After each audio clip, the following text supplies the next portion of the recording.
For today's recipe, I will show you how to make chewy coconut cookies.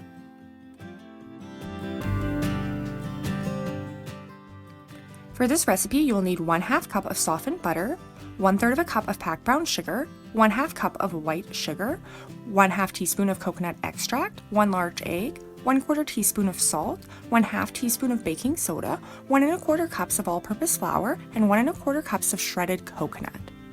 In a medium bowl, combine your all-purpose flour, baking soda, and sea salt.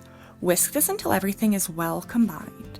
In the bowl of a stand mixer using the paddle attachment or using a hand mixer, cream your butter until it's nice and smooth and soft. Add in your white sugar as well as your brown sugar. You're going to want to cream this on low for about 2 minutes until everything is nice and smooth and incorporated. And as always, all of these instructions in the full recipe can also be found down in the description box below.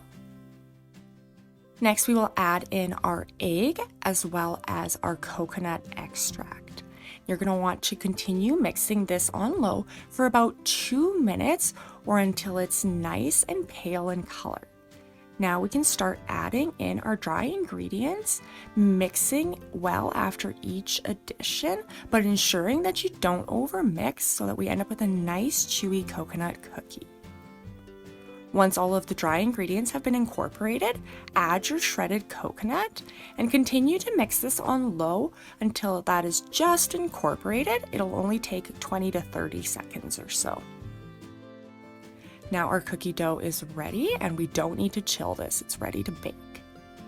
I'm going to use a 1.5 tablespoon cookie scoop and I'm going to put these onto a parchment lined cookie sheet.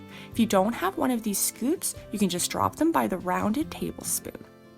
My oven is preheated to 350 Fahrenheit or 175 Celsius, and these will bake 7 to 9 minutes. Take them out as soon as the edges are starting to turn golden brown. Allow them to cool on the pan for a couple of minutes before moving to a wire rack to finish cooling completely. And that is how you make chewy coconut cookies. If you have enjoyed this recipe, I'd appreciate it so much if you would like or subscribe, and I hope that you'll join me next week for a new recipe. Thanks so much for watching.